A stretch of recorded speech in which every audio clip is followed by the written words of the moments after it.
Yeah. There All we right, go. we're getting on with this match again. First 11. Going. So make sure you get your Akma versus predictions Haya. in quickly. Oh, a beautiful T-spin setup there from Akma. That was actually, you know, art-worthy. That was beautiful. That was like a 4-wide-esque setup from Akma. Didn't get too much traction, but got a little bit of a combo going. Right up at the top of their board already, but the garbage is looking really good in their favor for some quads. Some nice survival from Akma there, able to get down right from the top. Interesting placement of that S, but they're able to use it for something. Higher Yeah, now, able to or find high some up on uses their for it. board.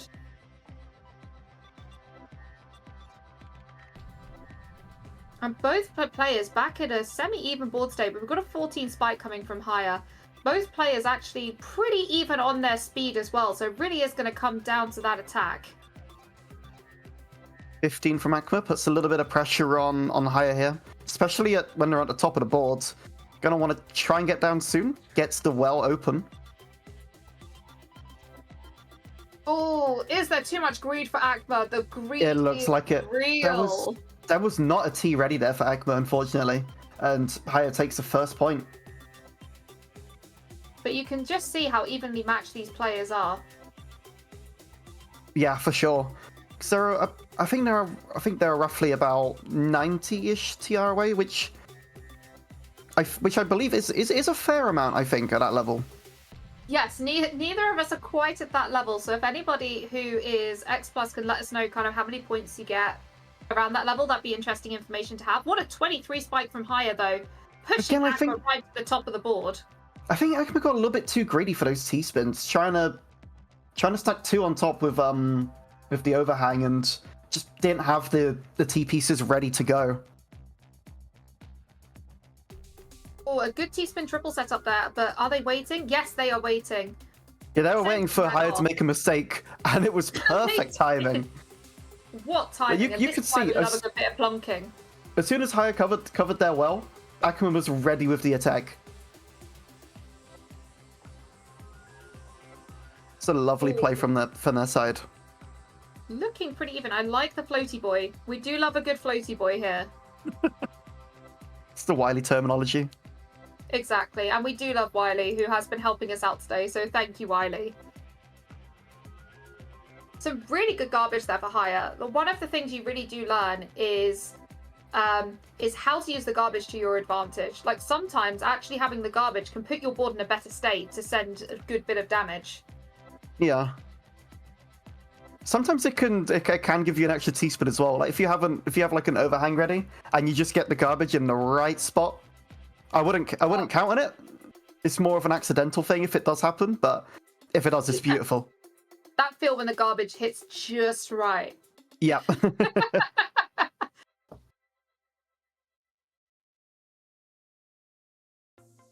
So board state's looking pretty even with Oh, the placement of that eyepiece is not great for Akma because that covered up the well pretty heavily, but they're able to get through it and send a 20 spike.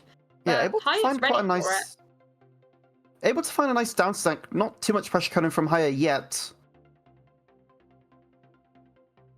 But I'm enjoying the 9-0 from Akma here. Yeah. Not quite.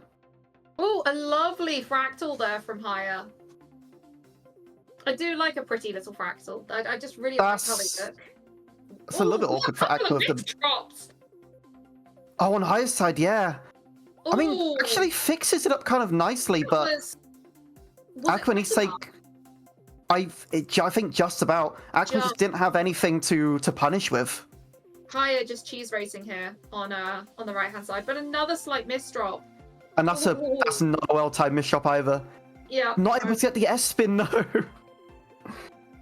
I wonder if they could have survived if I wonder if Haya could have survived if they made that S spin. I don't think so because they would have had another line to clear. No, but that little S spin did look cool. Like I love it when I see S spin setups. Yep. When you forget to 180.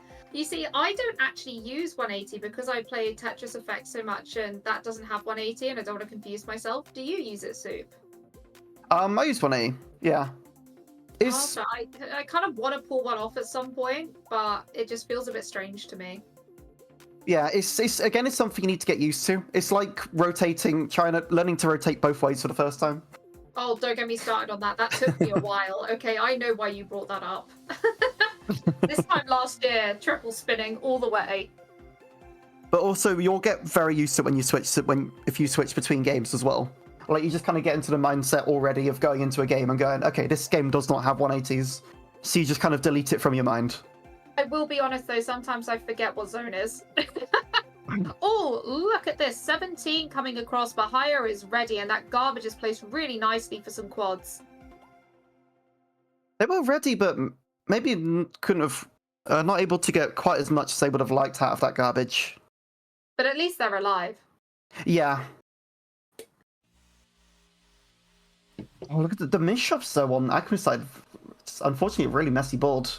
Keeping both players incredibly even. Yeah, for sure. 3-all. This is a close match.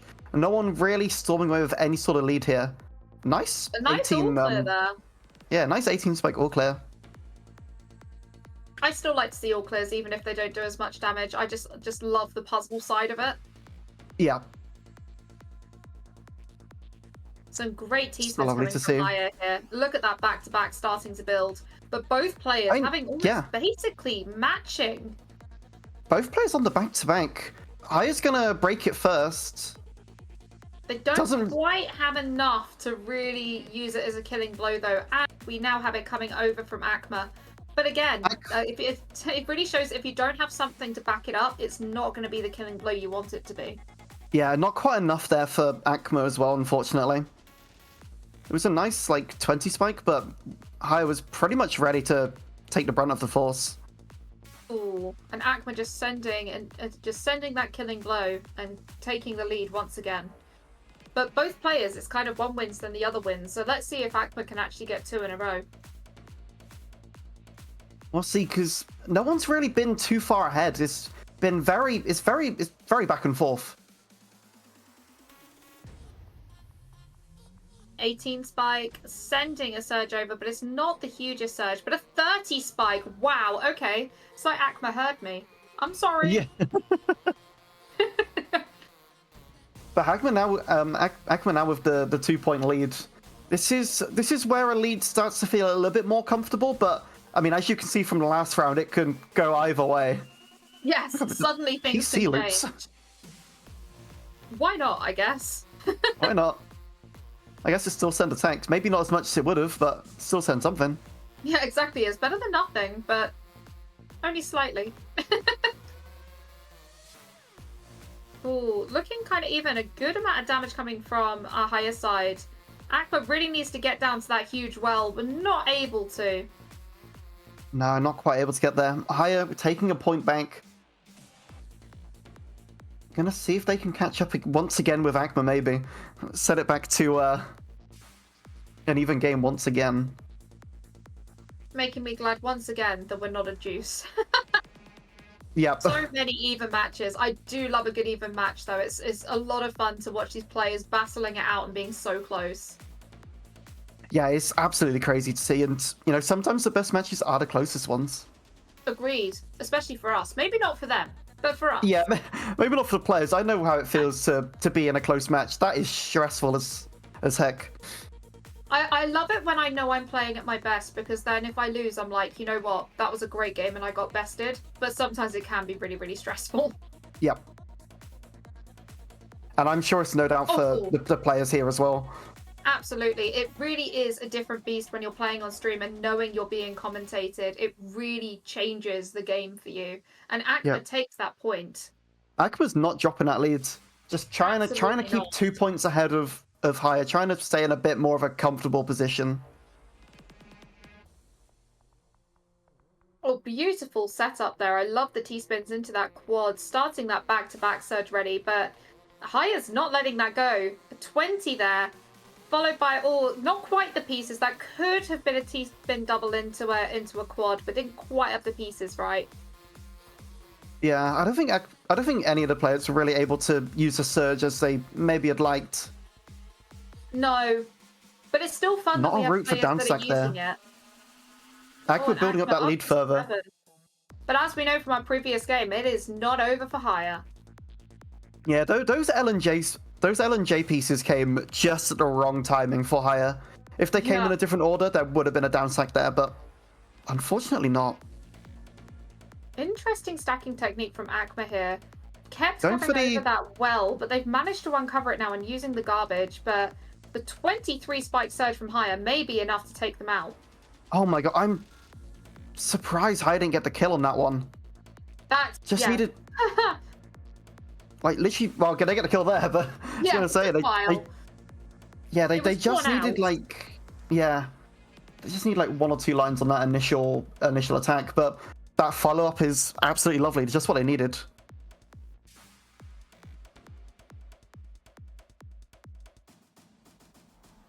Let's see how this goes. It looks like a 6-3 on Akma's side, although would we call it a 3-6? Breaks it to get down to that garbage and sends a 22 spike. But that's not STSD enough. For hire. I did some nice step swinging from hire. 6. And a nice TSD. Is that a TSD tower? Where you've got the 2 like that?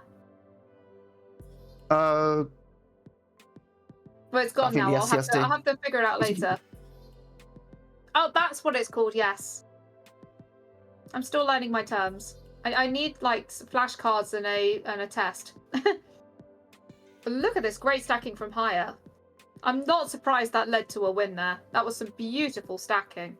Yeah, Hire's making a really nice comeback too. Again, only 1 point ahead, just keeping it very close.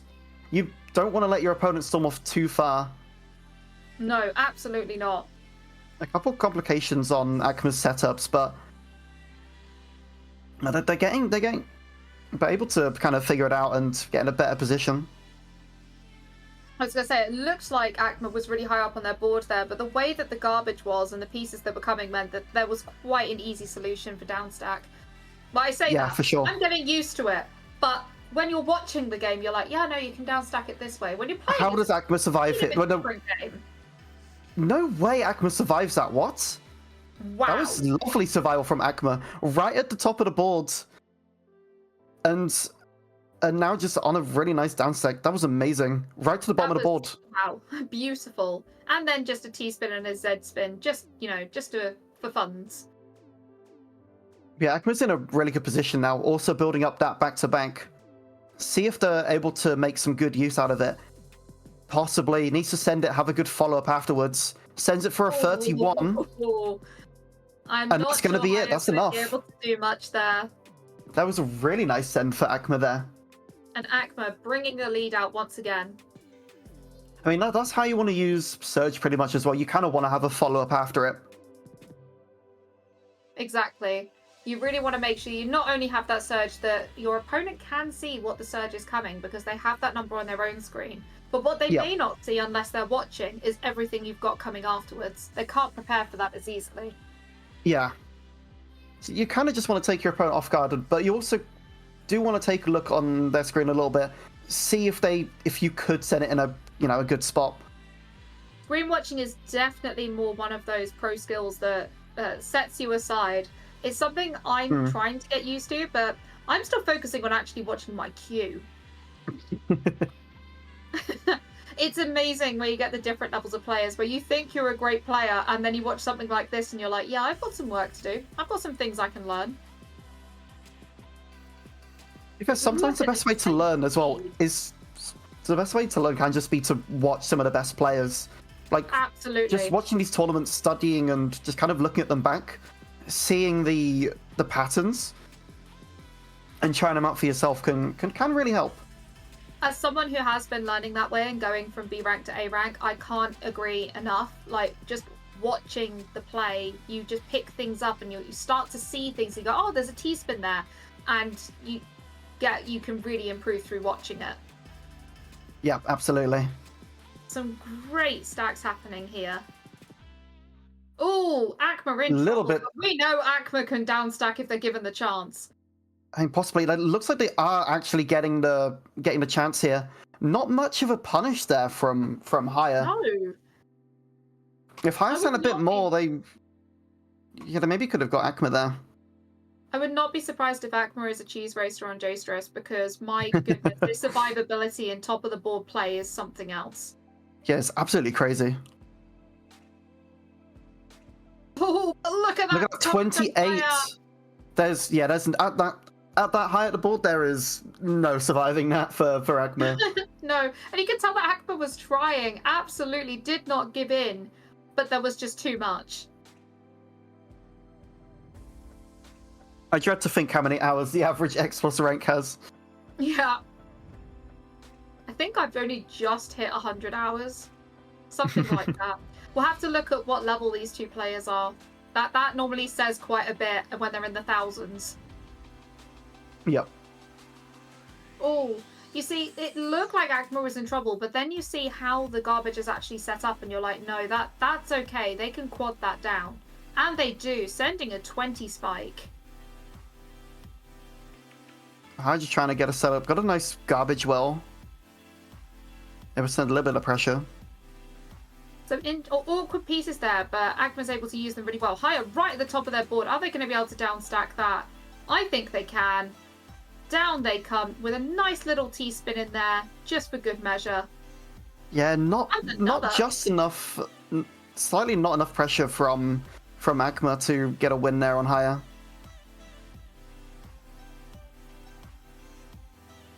Oh, is this build going to be greedy? Is it going to be too greedy? No, they managed to get the IPs over, but it's still not enough. No, that miss shop killed higher there. Could there be if there was a downstack, it would have been a really tough one to get. There would have been a lot of lines to downstack for higher.